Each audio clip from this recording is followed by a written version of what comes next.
সুপ্রিয় দর্শক মণ্ডলী, আমরা এখন আবুয়া নদীর পাড়ে। আমরা এই নদীটা পার হব। এটি অবস্থিত হচ্ছে বলা হচ্ছে ফতেপুর ইউনিয়নে। ফতেপুর ইউনিয়ন মূলত বিশম্বরপুর উপজেলা, সুনামগঞ্জ জেলায় অবস্থিত। আমরা এই নদীটা পার হয়ে এখন কালাচাঁদপুর যাব। আপনারা আমাদের সাথে থাকবেন। আপনাদেরকে একটু নদীটা দেখাই।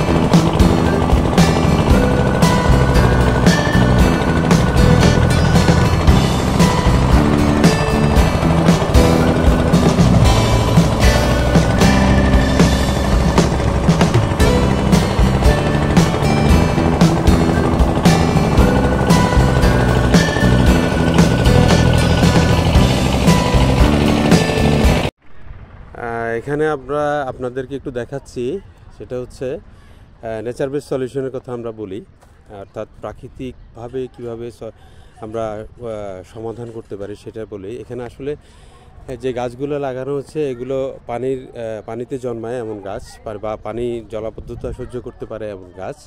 এখানে মূলত হিজল গাছ লাগানো হয়েছে। এটা আসলে হাওড়ের একটা পাশ। এখানে হাওড়ের বেশ ঢেউ লাগে, যার কারণে রাস্তা ক্ষতিগ্রস্ত হয় এবং পাশেই গ্রাম আছে, গ্রামও ক্ষতিগ্রস্ত হয়। যার কারণে এই আসলে এই প্ল্যান্টেশনটা করা হয়েছে। এই প্ল্যান্টেশনটা করার ফলে যেটা সুবিধা হচ্ছে সেটা হচ্ছে এই গাছগুলো যখন বড় হয়ে যাবে তখন হাওড়ের যে আফাল বলে বা ঢেউ বলে, সেই ঢেউ থেকে আসলে এই রাস্তাটাকে রক্ষা করা যাবে এবং তাদের গ্রামও এদিক থেকে রক্ষা পাবে। পাশাপাশি যেটা আরও যেটা সুবিধা হবে যে এখানে আসলে গাছগুলো বড় হলে সেখানে মাছের একটা অভয়ারণ্যের মতো তৈরি হবে, অর্থাৎ মাছ এখান থেকে খাদ্য সংগ্রহ করতে পারবে, মাছ আশ্রয় গ্রহণ করতে পারবে।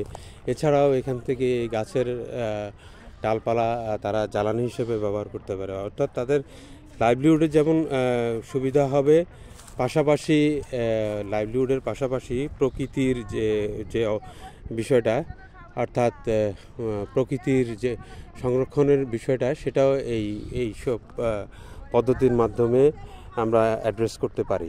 তো এই পদ্ধতিগুলো আমরা ব্যবহার করে আমরা প্রাকৃতিক উপায়ে যদি সমাধানে আসতে পারি, তাহলে আমাদের যেই প্রতিবেশ ব্যবস্থা এটাকে আমরা সমুন্নত রাখতে পারবো। তো আমরা এরকম আরও কিছু কাজ আপনাদেরকে আজকে দেখানোর চেষ্টা করব আমাদের পরবর্তী ভিডিওতে।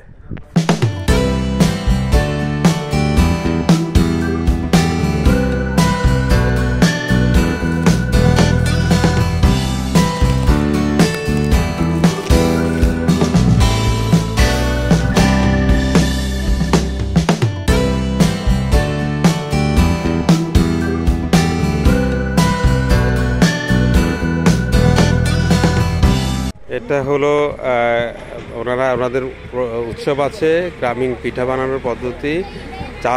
চালের গুঁড়ি তৈরি করছেন এবং এখান থেকে তারা পিঠা তৈরি করবেন, তাদের উৎসবের জন্য ব্যবহার করবেন।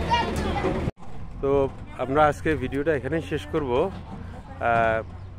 আমি আপনাদের সতর্কতার জন্য একটু বলে দিচ্ছি, করোনার মতো নতুন ভাইরাস এখন আবার দেখা দিয়েছে, সেটা হচ্ছে HMPV। আপনারা আবার আগের মতো হয়তো সবাইকে একটু মাস্ক পরে চলাচল করতে হবে, একটু সাবধান থাকতে হবে। সবাই ভালো থাকবেন, দেখা হবে আবার।